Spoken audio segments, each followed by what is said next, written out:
Hello there, saints, and welcome to Saved and Justified with me, Laborang Caesar.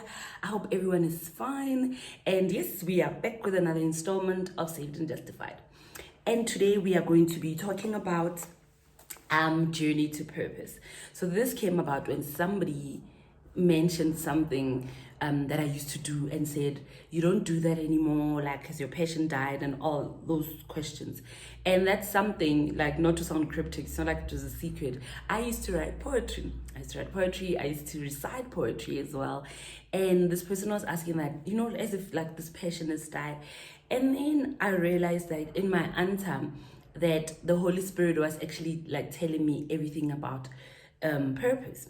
That there is a journey to purpose. There's certain things you go through to purpose. Hence, today's video is called Journey to Purpose. So we are going to be using Moses as our case study for Journey to Purpose.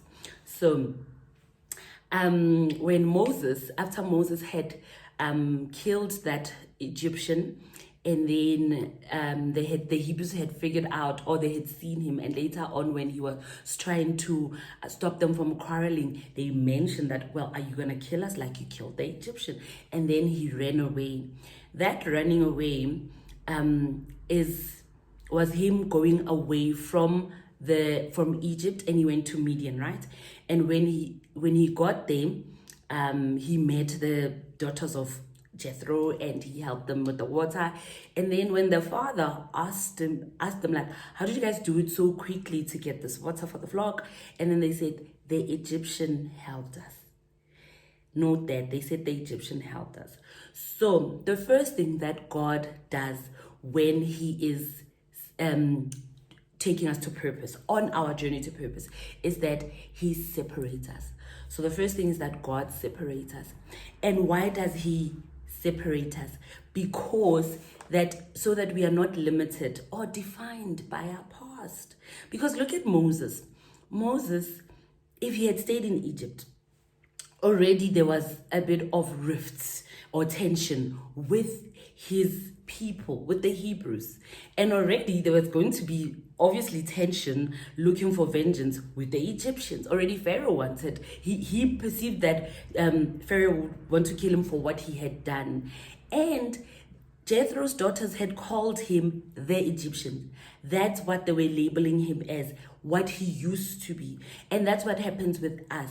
Most of the time when God is giving us an assignment or he's calling us to purpose, he will separate us from what we have known, from the people we know, from the people in our community. If you even remember with Abraham, God had to move him from his nation, from his country, and from his kindred. Because the people that know you will always call you by what they know you of. They will always define you and limit you to what they know you of.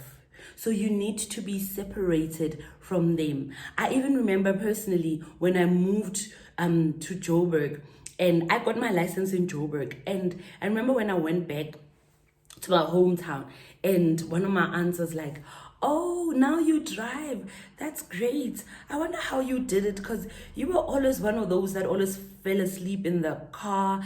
And the minute you got into the car and it started moving, you would just fall asleep. And I remember there was a period where they would always say that, this one, don't worry about her. When she gets into the car, she's going to fall asleep. There was a period in my life when I was in high school that I would wonder, like, oh, indeed, I actually do fall asleep when I get into the car. Will I ever be able to drive, seeing that I just fall asleep in the car? And that is limitation. That is a definition that they've given to me. That is a label that they've given to me, and I was wearing it. And apart from that separation, maybe, perhaps, I would have never had the urge to even get myself a driver's license, because, what's the point? I fall asleep when I get into the car. So that's the first thing that God does. He separates us, and it's so that people do not define us nor limit us. The reason, number two, that he separates us is to reveal himself to us. So Moses then marries Zipporah, and then he's living in Midian, and then he goes and he's tending to Jethro's flocks. Then he goes up to the wilderness, to the mountain of God. But that is another separation, see, so that God could approach him on his own.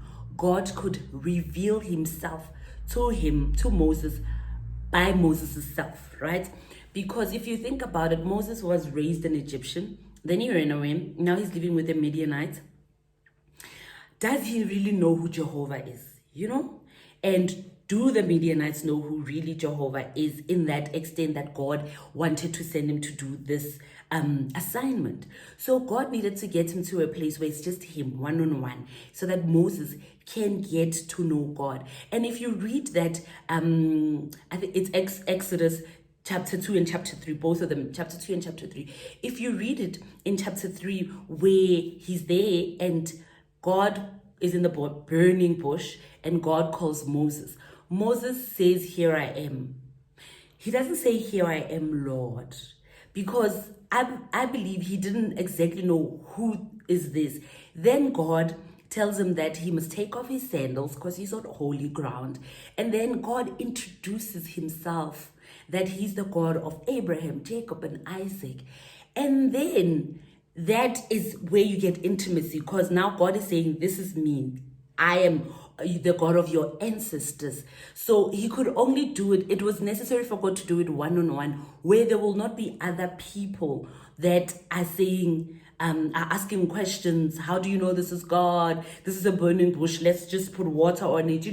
All that. So God needed to establish that kind of relationship, so that there could be a trust, where he revealed himself, where he turned his staff into a snake, all of those things, so that Moses himself could be fully convinced that this is indeed God, and can go out with a full-on assignment that he understood for himself, not having other people having filtered it.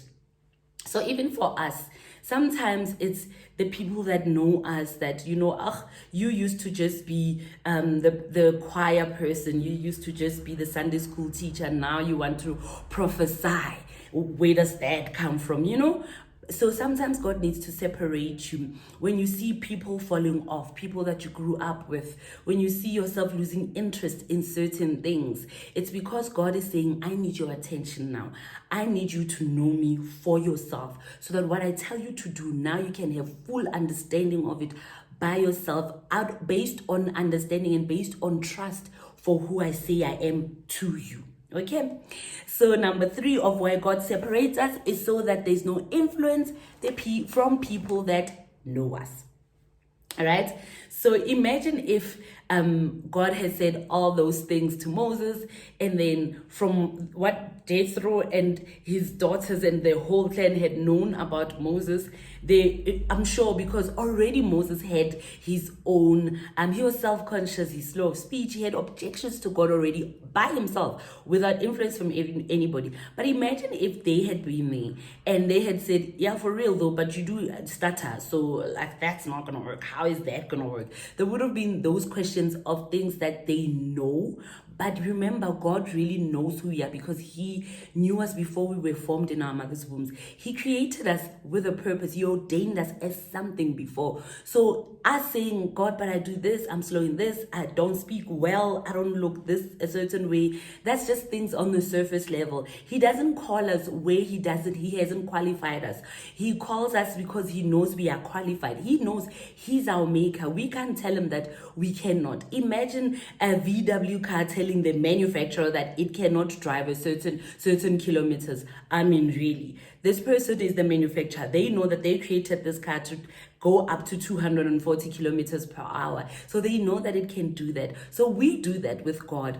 And sometimes it gets heightened by the people who have seen us bash ourselves and say, "Oh, I've got such low confidence and I don't understand this. Oh, I don't speak well." And there's some people in our lives that know us, sometimes it's not coming from a bad place, but instead of helping us see good, because there are those people where we are on the fence in terms of our confidence or our talents, where we just need someone to encourage us so that we move over to that point where they say, "No, man, you can do this. Labs, you actually can drive. You can do anything that you put your mind to." And then there are those people that will push us on the other side, will say, "No, ma'am, you are always sleeping in the car. You will always sleep in the car." So we need to always be surrounded by people who are positive, who see the good, who see us the way God does. And sometimes that's hard, which is why we need to be separated from the people that we're comfortable with. And that's what had to happen with Moses. He needed to be separated so that God can give him the full assignment and can tell him that, am I not the one that created those lips? Am I not the one that created you? Am I not the one that knows you like completely? So go do this thing. And that is why God separates us. And I mean, the people that know you, did they not do the same thing with Jesus? Like, is this not the son of the carpenter? They will always label you the way they've known you, the way they've put you in their minds.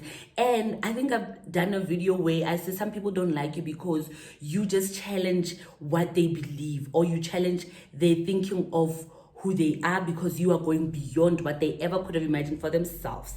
So now you are saying, I'm not just a Sunday school teacher. I'm not just a children's ministry teacher. God has called me to prophesy. And they're thinking they've always been a choir leader and that's what they've done, and they've never challenged themselves or even heeded the call of God to do something more. So you saying that it's like, no, you just good with children. What are you going to do prophesying? See, so that's why sometimes we need to be separated. So on the journey to purpose, God separates us. And the next reason why what happens, I mean, on the journey to purpose, is that we need to not tell people everything about our lives, especially what is happening between us and God. We don't need to speak about our assignments or about our revealed purpose prematurely. So, and this, we're still using Moses as our case study. Moses, after God had told him everything and had told him Aaron will be there to help him, he goes back to Jethro, and then he tells Jethro that I'm going back to Egypt to check if my people are still alive. See, that is wisdom. We need to use the same wisdom. He didn't go and say, look, I went to tend your flock there up the mountain. There was a burning bush. I was told to take off my shoes. Then this person introduced himself as the God of my forefathers. And then they said this. Then they turned the staff into a snake. Then they turned this. And then they told me this. And then they did this. No, that's like revealing the whole plan prematurely, because at that moment it can still be squashed. You are still vulnerable to being told or to being discouraged. And the same with us. After God has given you that vision, after God has given you that purpose or that assignment, and he says, go do, and you see it, and you're still in that excited stage. That excited state is so vulnerable. It's so volatile that you cannot afford for anybody to go and put a pin on it, because it will burst quickly. So we need to use wisdom in who we tell on our journey to purpose, who we tell and what we tell. So he had to obviously say, I'm leaving. So there are those people that you're going to have to tell, I'm not going to be available to you as much because I'm doing this. If you're a student, you can say, because I'm focusing on my studies a lot now, so I'm not going to be that available to you. Find a reason, but don't reveal everything prematurely. Wait until that promise has manifested, and wait until it's unshakable. That's what you need, when it's full grown, that even if they huffed and they puffed, nothing will shake that vision, nothing will shake that purpose or assignment that God has given you. So Moses did that. He just told Jethro, this is what I'm doing, and he left. And Jethro didn't even argue. He was like, okay, he's still caring for his people. I mean, that's normal. Let's let him go. And he left just like that. Do you see? So some of the things that we are so excited about and we think I should share with this person. And like I said, it's not like these people mean bad. Not all of them mean bad. Some of them think they mean well, but they don't know what they're saying. Like Jesus said to Simon, get thee behind me, Satan. It wasn't necessarily that he was Satan. It was that the source of what he was saying was not good. It was from a bad place. It was evil. And so some of the people in our lives, it's not that they're bad. So I'm not saying all your friends wish you evil, and I'm not saying all your relatives wish you evil. I'm just saying sometimes the source of which what they're saying comes from, it comes from a bad place. It comes from an evil place. An example with me and my mom, she knows this. Sometimes when I tell her that what God does in my life, it will come from a place of caring that, oh, you are adding on like more to your load. Are you able are you gonna be able to manage work, ministry, school, this and that? And no, but you're gonna get tired, you're gonna tire yourself out and all of those things. And she means well, it comes from a good place, but that's not what I need to hear when that vision is still like so fresh. And so sometimes that's why we don't need to tell everybody everything prematurely. Get to the level where it is matured, get to the level where no matter what wind or storm comes, it cannot die down. Okay. And another thing that will happen on our journey to purpose is that I truly believe this, that there is no season that is wasted.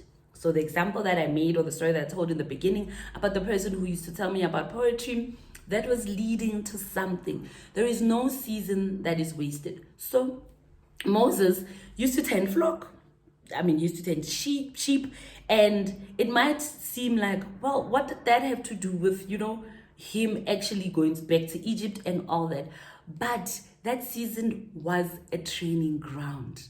That season was a training ground. He tended to flock of literal sheep, and this was in preparation for him to tend to God's flock, his people. He had to know how to lead. He had to know how to keep away from danger. He had to know how to direct. He had to know how to be confident and to cover his flock at that time, so that when God took him back to Egypt to tell Pharaoh to let his people go, and finally they did, he's the one that could lead them through the Red Sea. He's the one that could, when they were shaking in their faith, that could tell them to calm down. He's the one that could hear from God and give them instructions from God. And everything that happened then was in preparation. So no season in your life is wasted, saints. This is just to say, sometimes we find ourselves in positions where God has given us that wonderful vision, and when we look at where we are, we're like, but this doesn't match anything that God has said he's going to do in my life. So I don't understand how these two go hand in hand. Just be there, be present, understand that God doesn't waste a season. Me starting my poetry, me being passionate with writing poetry first and reciting poetry, was leading to God trying to get me used to just being in the Word. And not just that, I am a literature fan. I love reading.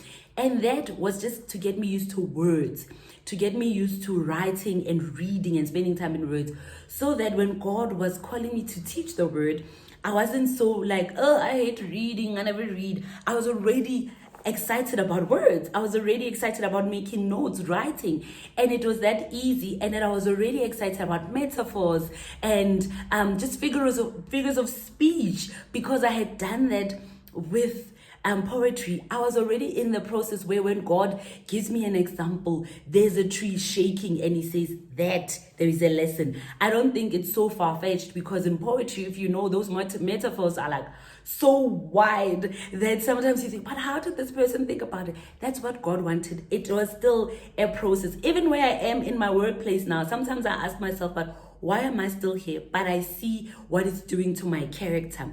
It's working on my character as well. So no season in your life is wasted. We can also add David to this case study.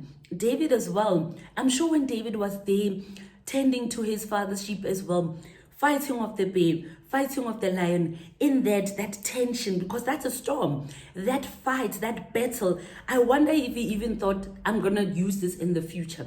Because sometimes we don't even have that vision of where God is taking us, and we feel like life is so hard right now. Because David hadn't been anointed then, so he couldn't have known where he was being taken. But it was at that very moment when Saul was doubting David's skill in fighting with Goliath that David remembered, me being with the lion and the bear and fighting them off was training ground to this very moment where I face this giant and I can fight him off, because I've been trained to do it. So this is just to encourage us, and this is just that we have an understanding that purpose is a journey. You don't just wake up to purpose. It is a journey. There's certain things that you go through that will happen in your life. And let's not just look at them and feel like things are hard. When we're being separated, we feel like holding on and lashing on. And instead, we are wasting time. And instead, we are adding on things that are unnecessary to our lives. If you remember Abraham, God told him specifically to leave his country, his nation, and his kindred, his relatives, his family. And he took Lot with him. Yes, he took Lot with him, and then there was rift, there was fighting, and he kept on having to go rescue Lot. And then eventually, when Lot left him, if you remember, that's when God gave him that vision, that look to the east, look to the west, look to the south, look to the north. And he was able to give him his full vision. Sometimes when people are falling off, habits are falling off, things are falling off, stop holding on to them. Let them fall off, because God is taking you on a journey to purpose. And like I said, no season is wasted. Do not despise small beginnings. Do not despise where you are at the moment, whether it is your work, whether it is your side hustle, whether it is you are still a children's ministry. And that is an important ministry. I don't know why people look down on it. It is such an important ministry. Whether you're doing the children's ministry, whether you are at your church, you're just behind the camera, wherever you are at the moment, be present. Don't just let it be, where it's just muscle memory and you're just doing this and this and this is because you're just used to doing it for so many years. No, be present. Feel the Spirit lead you. Feel the Spirit, listen to the Spirit speak to you that you could have done it this way, or you could have done it that way, or whatever lesson that needs to be learned, because you are on training ground for the bigger thing. So we need to learn to be present for where God is taking us in our journey to purpose. I hope this helps you and that you can recognize the signs on your journey to purpose. And once again, always pray. Always ask God, whatever season you are in, ask Him to reveal to you what He's trying to teach you, so that first of all, you don't repeat the class. You need to learn, of course, but also that you're present. And that you don't just learn looking at the next grade, because that's something I used to be guilty of. I used to be in today, but thinking about tomorrow. So I would miss out on today, because I'm always like, okay, God said He's doing this tomorrow, He's doing it, and I missed out on today and learning the lessons. And that is why where you are at the moment drags, because you are not living in the present. Don't worry about tomorrow, it has its own worries. Live for today and let God worry about tomorrow. And while you're in today, learn as much as you can learn. There is a purpose in your life. You're not just where you are by mistake. There is a reason you are where you are. Learn, grasp it, so that you move along the way God wants you to move along to your purpose. Because if you skip classes, you will not be able to carry what that at that end of stage it will have for you. If you skip those specific stages that you need to go through, that God has set out on your journey to purpose, when you just go all the way, when you get there, you won't be able to carry. There's so much weight. And my pastor always says, for a new level, there's a new demon, and you need to deal with this demon at this level to be able to deal with the new bigger demon at another level. And unless you learn to fight with your lion and your bear, you won't be able to fight with Goliath when you get to the top. So I hope this helps. And like I always say, 3 things will always remain, and that is faith, hope, and love. And we are loved. We are created with a purpose. Never allow anyone to make you feel like you are a mistake. You are purpose. You are created with a purpose. You are purposeful. You are necessary to this world. Otherwise, you wouldn't be in this world. So thank you for joining me, saints. Bye-bye now.